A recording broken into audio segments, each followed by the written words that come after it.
One would think this is the peak pinnacle performance of grilling. If you guys remember, I have a Weber Spirit E310 underneath here. But I'm going to leave the cover out because it's partly snowing. Was snowing. I just got this Blackstone yesterday from Walmart.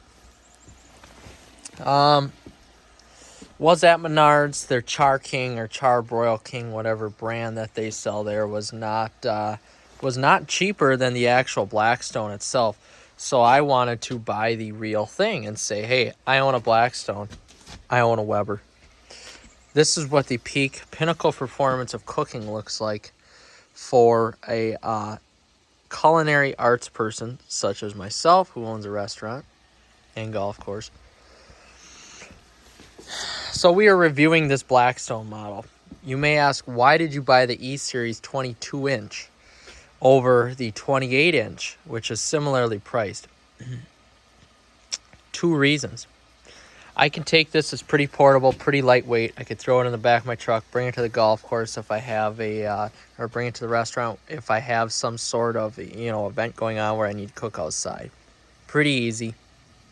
Could do that with propane, but it's electric. I can plug it in wherever I go. Second reason, I've got a girlfriend. She doesn't know how to use propane grills or anything propane-wise for that matter. Even my propane fireplace that sits down on my patio. So I had to get an electric grill. First thoughts. Build quality is shit. I mean, this is the cross of a 2008 Pontiac G6 plastic. Some 2000s GM car mixed in with a... I wouldn't even know what this top is. It's just exquisite. Mixed in with a Mercedes-Benz S-Class on the top. So, build quality, yeah. You mix them together. You mix a car together with a Mercedes S-Class and a GM build quality base, and you get your mid-level cooking experience here. A mid-level cooking experience similar to a car, but cooking. Yeah, it's mid-level. That's all I have to say about it. The top is exquisite. I'm cooking right now some chicken, oddly enough. It's pretty sweet. The build quality, like I said, though, look at how rattly this thing is. I mean, it's bending constantly. It just doesn't, the video doesn't do it justice, but this is bending constantly. This isn't even secured on because there's no way to secure this and screw in here. I lost the parts for that. No, I didn't lose them. They're stuck up in here someplace. This is bendy metal. This does not have any support for the legs. These legs can just bend. They just bend randomly if your screws aren't all the way tightened in. This is kind of cool, but again, it's cheap plastic. Cheap aluminum. Cheap plastic. I mean, really. What do you expect? For $227, I guess it wasn't that bad. But the top. Let's talk about the top for a second here. The top is pretty sweet. If I want to adjust the temperature, just press the power button. Now I've adjusted it up to 435. You can see there that this is the progress bar on what, the temperature of the actual the actual left heating unit is. So right now it's probably at about 375. Once this reaches orange, those last 3 bars there, there we go. That means that it is up to temp. So I'm going to turn this one down a little bit. Press the power button, scroll it back down. We're just going to go to 405. We'll go to 405. So it should heat up here pretty quick. You can already kind of see that is starting to bend a little bit. So I wouldn't be surprised if that falls off once I put some food on there. Otherwise, the actual unit itself is pretty sweet. From here on up, that's what you're paying the $227 for. For here on down, you are paying for an unreliable build quality, basically a cheap, shitty stand for the Mercedes-Benz S-Class to sit on. It's not like a Weber. It's not like a Weber grill that's perfection from bottom to top. Unless you want to spend the money on a really nice Blackstone, then you will get perfection from bottom to top. But this is just an entry-level E Series Blackstone. I'm very curious to see how this works because my flat-top griddle that I have at my business is, of course, propane-powered. And it's very functional, very easy to use. I love cooking on it. But this Blackstone being electric, it'll be really interesting here to see, A, my electric bill, and B, how well this actually cooks.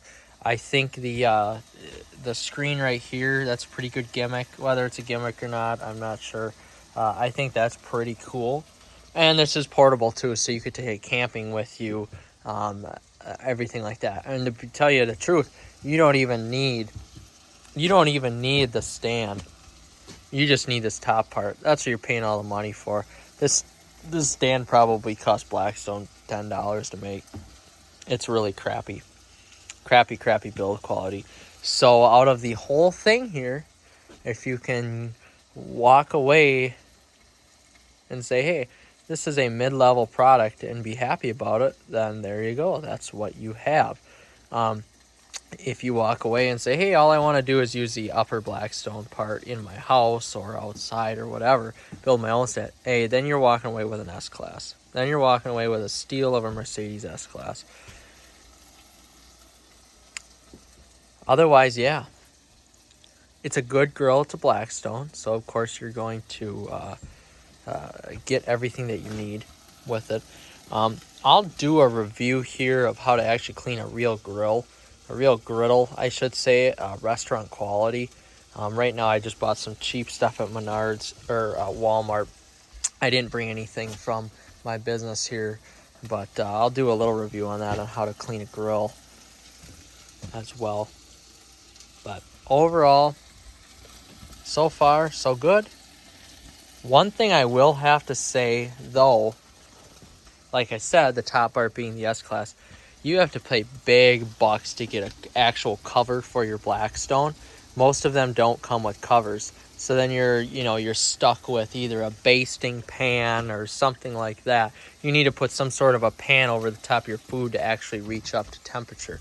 One downside to the Blackstone. But with this, it already comes with a cover. You don't have to worry about putting a pan or anything on top of your food to make it warm up. That's what I like about it. If we open this up here, it definitely keeps the heat in very well. As you can see, I've got some Butter It by Cisco. And now I'm going to flip this chicken here. It's charring up very nicely. The surface is very slippery on this, not like my griddle at work. Definitely not like my griddle at work. But overall, so far, so good with this unit here.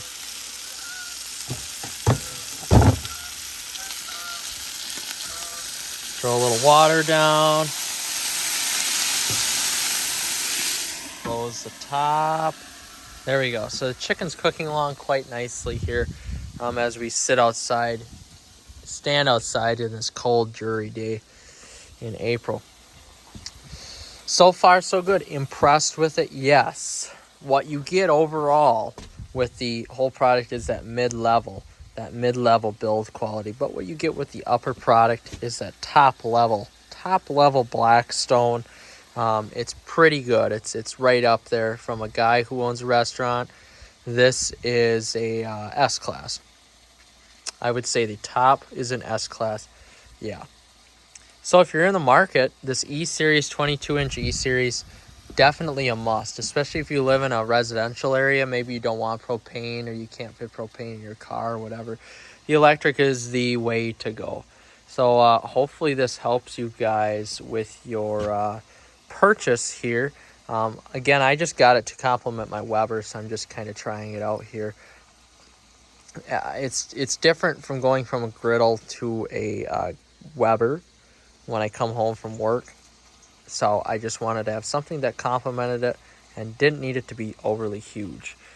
Would highly recommend the E Series by Blackstone.